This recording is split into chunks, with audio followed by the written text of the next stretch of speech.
things happen gradually. It's not like you turn 35 and all of a sudden, oh, everything goes to crap and we're going to have a really terrible experience. All these risks are shooting off the chart now and stuff. That's not the case. How's your health been? And it's a gradual process and following all of that the way through. Our reviewer of the week is Jackie P 2022. She says, your personal advertiser. I absolutely love this podcast and literally recommend it to every single pregnant woman I see and to friends and family who are starting their pregnancy journey. I truly believe knowledge is power, especially in a world where women tend to have to advocate a little harder than we'd like.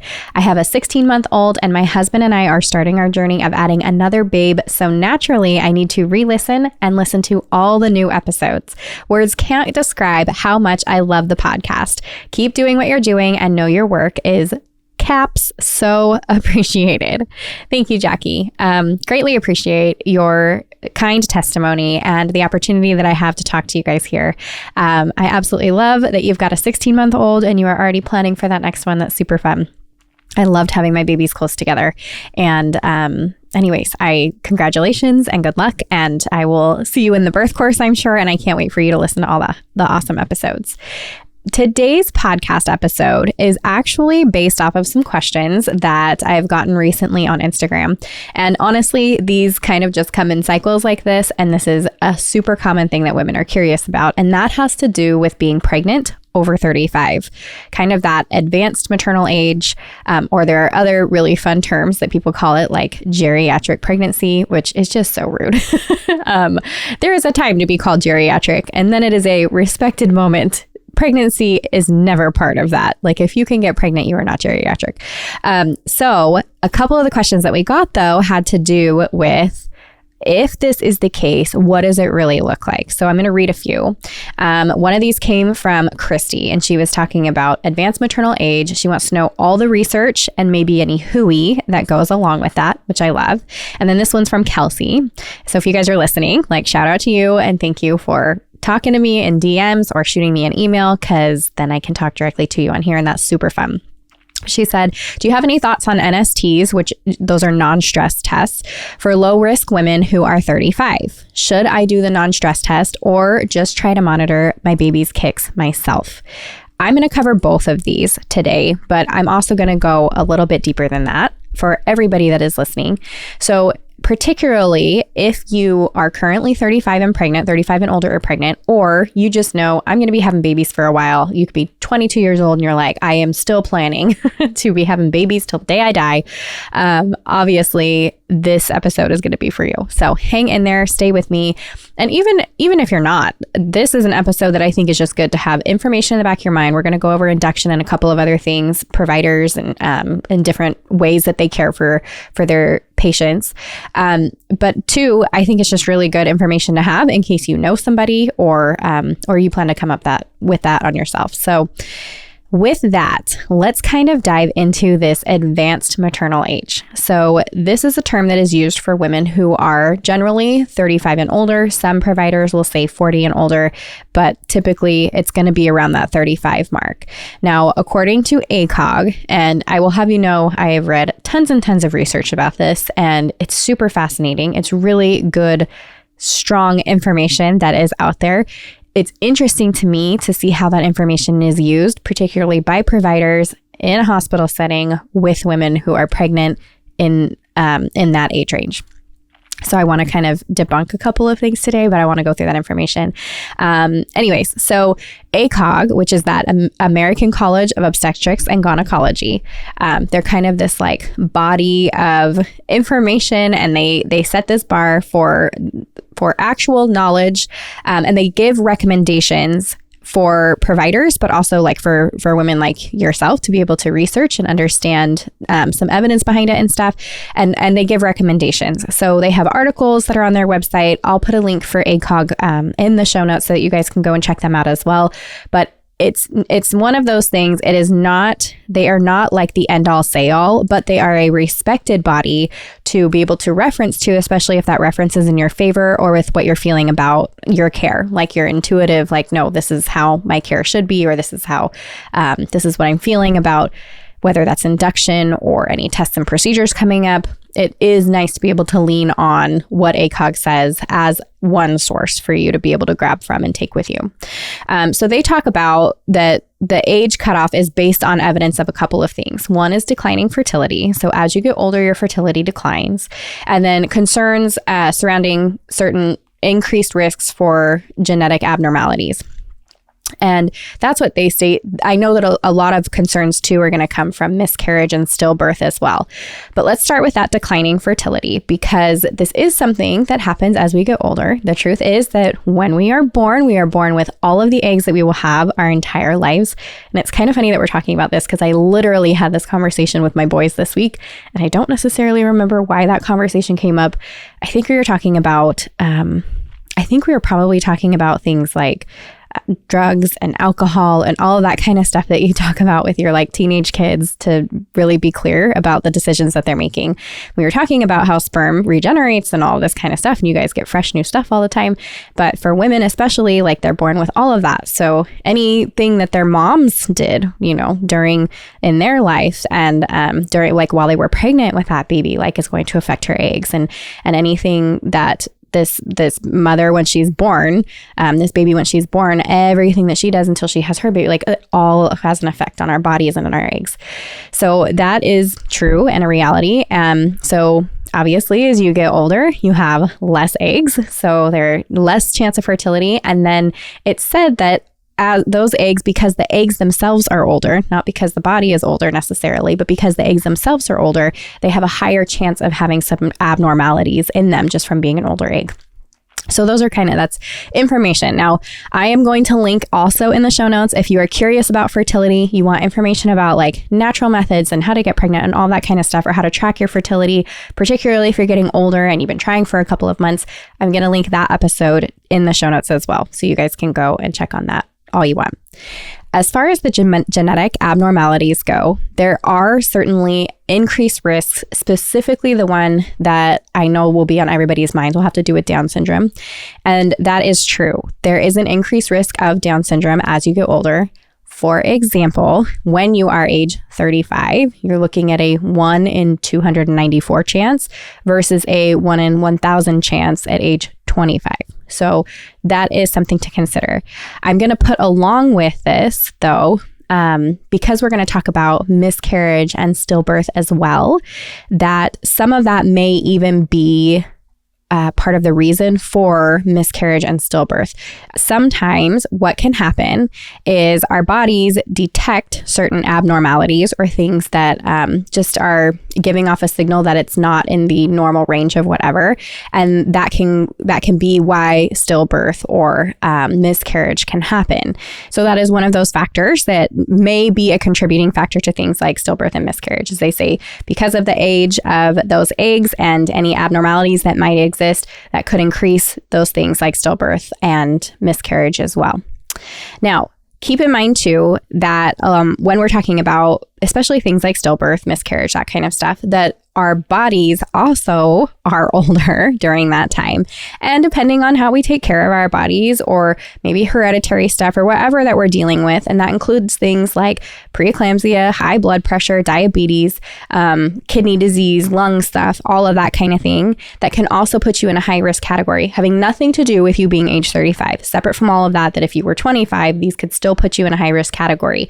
Keeping that in mind, like your body is older, you're having physical challenges having nothing to do with pregnancy, and then you get pregnant, that can also increase that miscarriage and stillbirth and all that kind of stuff. So of course, we're going to talk about some of the ways that we can improve outcomes as we go through this podcast episode. So to give you some numbers in regards to miscarriage after the age of 35, or just a couple of things that we can take a look at that go together here. A risk of a pregnancy ending in a miscarriage for women aged 30 is 18%. That rises for women aged 35 to about 22%, which is a significant increase from one age to the next. And then at 40, it increases to about 38%. And they say it's at about 70% for women who are aged 45 plus. Now, that again, that particular information and that study and all of that stuff did not necessarily take into account the health of mom and her habits and all of that kind of stuff. So keep that in mind.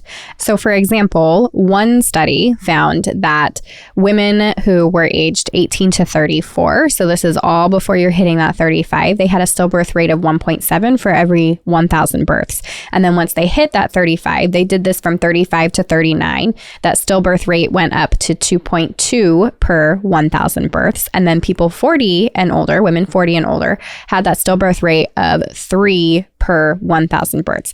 Now, the important thing to notice here, and those percentages are 0.17, right? 0.22 and 0.3. I think what's important to notice with all of that is it's easy to focus on, those, and every baby matters, right? So every single baby that is born stillborn matters.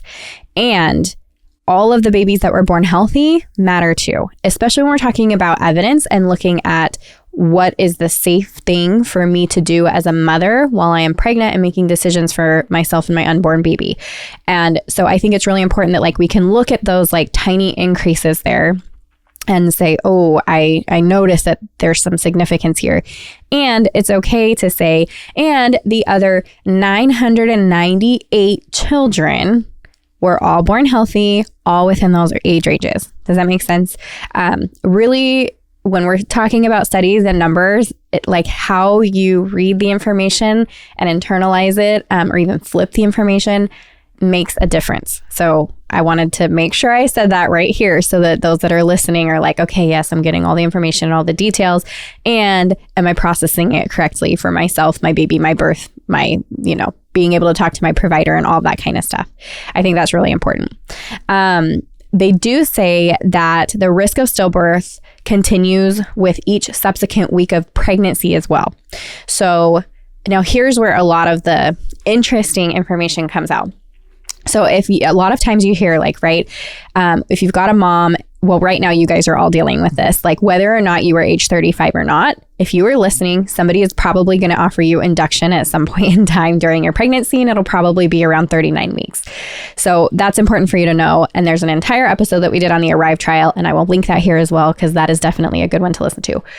And once you are in that older category too, it might even be offered more aggressively. And that number one thing is going to be, but stillbirth increases, especially because of your age, every subsequent week that you continue to be pregnant.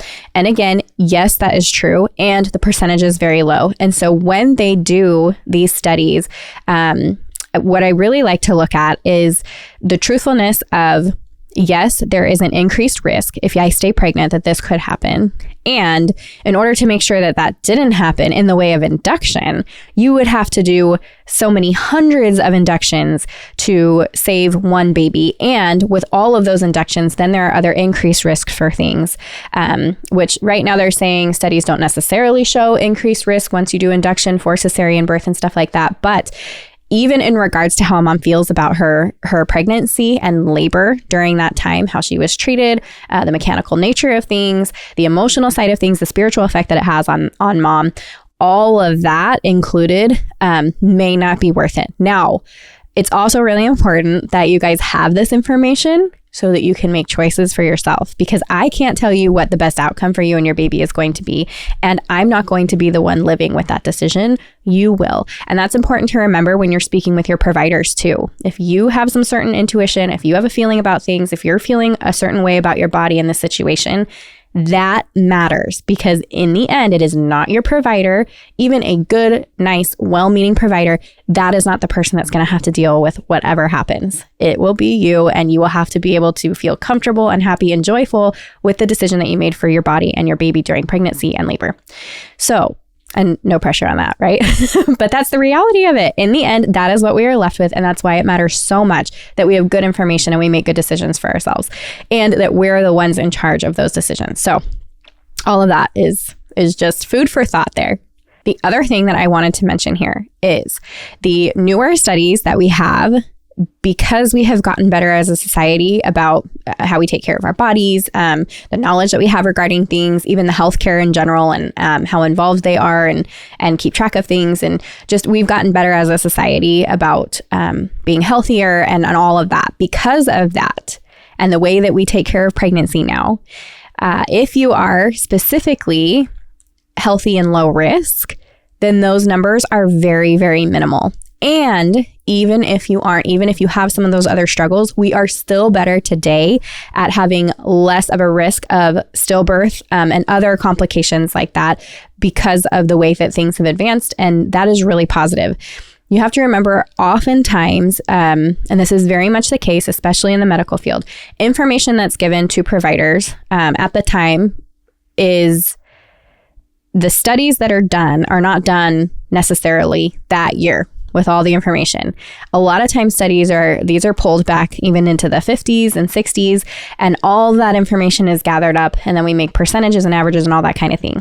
The benefit of having these years and years of studies is you can also say, look at from the 40s, 50s, 60s, 70s versus late 80s to where we are now, how different that is in such a positive way, just in like the timeline of life and the accuracy of the studies and all that kind of stuff. So keep that in mind too. Also, if you have an older provider and maybe they're really good at keeping up on like the new information and the new studies, and that's something that they're interested in, they might not be. And so the information that they have, as good as it was at the time that they were using it, might be outdated. And the truth is, in the medical community, it just takes time for these things to like come around and policies to change and providers to practice differently. And that's just the reality of it. So in some ways, this is where like the internet and all of these like, technological advances and opportunities, they give us this opportunity as parents, as moms, to do a little bit of research, to feel good about our decisions moving forward, to not only have to rely on our single provider that we have in our lives. We can do our own research and grab some of that information for ourselves to make a really good educated decision about our specific situation. I'm not asking you to be your own doctor, but we have all been there where you do your own research, you know your body, you're telling the provider in front of you that no, it's this, and you feel like you're not being heard, and turns out you were right. So I am not putting providers to the side here necessarily. I think it's really important that you have a good working relationship with your provider, and it's why it's so important to have a provider that is listening to you, because truly, you know the best about your body, period. I don't care if that provider has delivered 10,000 babies. You know your body best, period. So just kind of keep that in the back of your mind. Okay, so now that I kind of got into some details about the concerns, the big red flags that everybody's worrying about, the wondering about stress tests and things like that, actually, let's talk about that really quick. And then I want to move into what you can do like right now to increase the chances of having a really positive outcome. But one of the questions had to do with, I'm 35, I'm pregnant, should I have these non-stress tests? Should I just trust my body, whatever? So some of the studies that I was looking into and that are out there now, they were pretty clear in showing whether or not a mom was having non-stress tests or not, the outcomes were the same. So what changed during that time, and that's what I thought was interesting, what changed during that time was the provider's perception of how things were going. So when you're searching for a provider, look for a provider. If you are over the age of 35, you look for someone who doesn't immediately treat you like you are high risk and this is a problem pregnancy, because their perception of how things are going makes a big impact on the care that you're going to receive and the decisions that they will make for you and for your pregnancy. The other thing that as I was reading through and was super interesting and makes a lot of sense for a lot of different reasons, but I'll say it here, is those women that found themselves in midwifery care outside of a hospital setting, because it was interesting, midwifery care in a hospital setting was pretty close to the same as obstetric care in a hospital setting.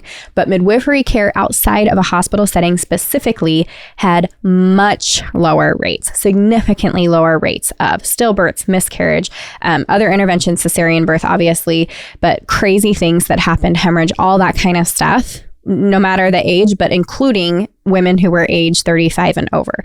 And so that's where that perception, like I was talking about, like a midwife looking at and there are midwives as well. I've talked about that before, very clear about that still when you are looking for an out-of-hospital midwife, it matters who you're with and ask all the questions and make sure that they're competent and all that stuff. But the perception for midwives with women who are birthing out of hospital is birth is normal. It is not an emergency. It is not an obstetrical event.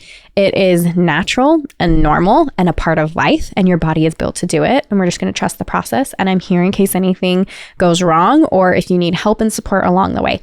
That is a very different approach to how a provider in a hospital setting is likely to see things. First of all, they're a trained surgeon if they're an obstetrician.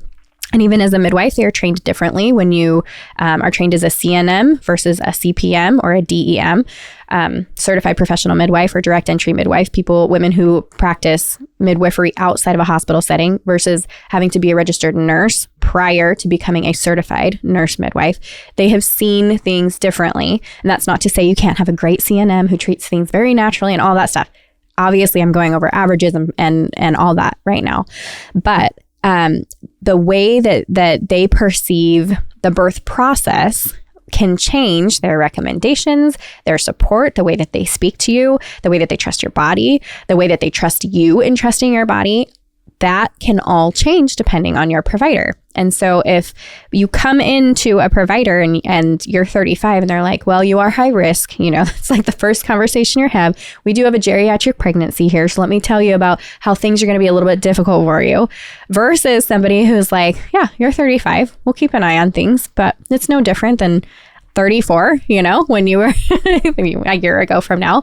That's another thing to think about. Things happen gradually. It's not like you turn 35 and all of a sudden, everything goes to crap and we're going to have a really terrible experience. All these risks are shooting off the chart now and stuff.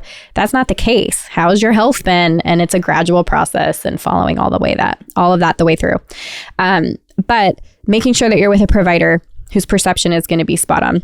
So what they found was when these providers were recommending non-stress tests, the way that they were reading it based on the age of the mom and all of that kind of stuff, their perception could change the outcome for mom in feeling like she's being forced to induce, or the provider making it seem like that it is this big scary thing that has to happen now when that's really not the case. And as I said, inductions oftentimes do not increase the safety or stability or outcome, the positive outcome for mom and baby. So there are other things that need to come into play there if you're a mom who is older or younger and, dealing with preeclampsia or gestational diabetes, or there are other risk factors there, and not even those on their own, because we know that those alone, even though they are something to be paid attention to, don't necessarily necessitate an induction.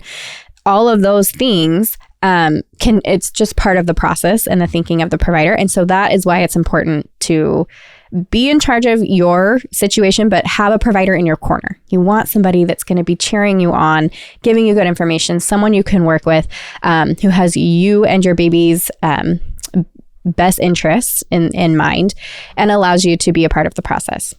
Now, let's talk about those things that you can do to stay healthy and low risk, which I feel like I preach a lot to you guys, but I don't think there's any amount that is going to be bad for you to continue to hear.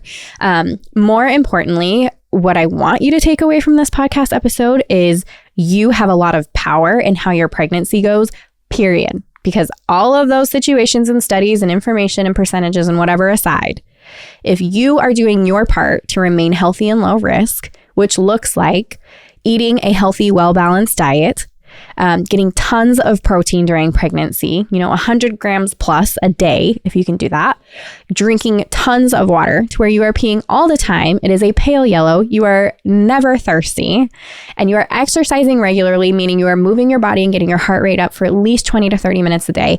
If you are doing those things, just those things, then you have not only decreased your risks of a lot of issues that you have an opportunity to not run into. So not only have you decreased your risk for some of these more serious complications that could leave you in a high risk category, but you've also given yourself power over your pregnancy and your labor and your birth experience. And that's huge. These are all things that you can be doing right now. But if you do those things, and we know if you do them prior to pregnancy, especially, and continue in them throughout pregnancy, you're putting yourself in a much better position to be over your birth situation, over your pregnancy goals, over your birth goals, and over your care in general. And then if you're doing your part to find that provider that is going to jive well with you and be on the same page with you and in your corner, then again, all of that is going to line you up to have a really great experience. And let me say here that 35 and older or not, there is a lot that you can do to have a very positive experience. And the risks involved with being a little bit older are very minimal if you're doing some of these things. And also just in general, if you're taking care of your body. So you're going to find that really good provider. You're going to get educated. You're going to know exactly, what you should and shouldn't be doing during pregnancy and during labor and all that, like what those things are that matter most to you, what your intuition is telling you. You're going to be able to trust all of that. And I think too, I'll just say it because I'm a little bit older now. I think as you get a little bit older, I think one of the benefits of that is you've been through some stuff before that has given you a voice, empowered you a little bit, put you in more of a confident experience.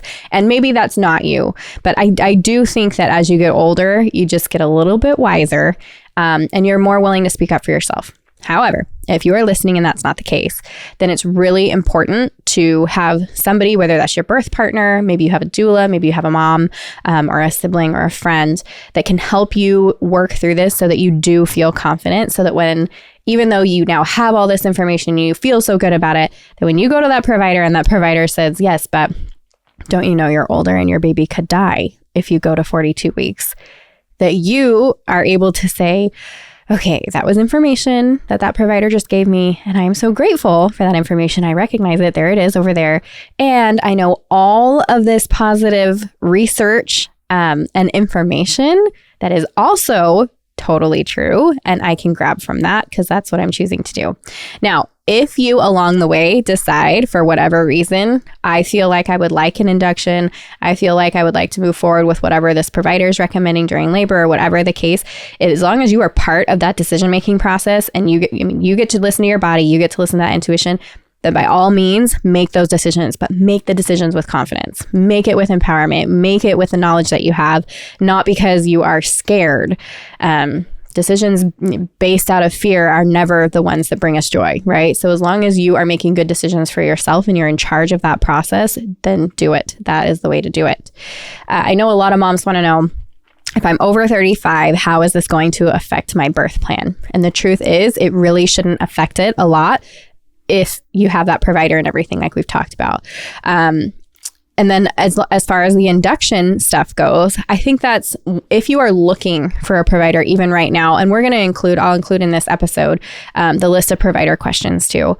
But I think something to have a conversation about early on with your provider, 35 or not, but especially if you are over 35, is induction. Start that conversation right away. Hey, I know I'm over 35 and tell me what you do for women. Do you typically offer induction? At what week would you offer induction? Just start probing and asking those kinds of questions and see what that provider is saying is their normal, way to handle someone like you, which maybe you're healthy and low risk and all that kind of stuff.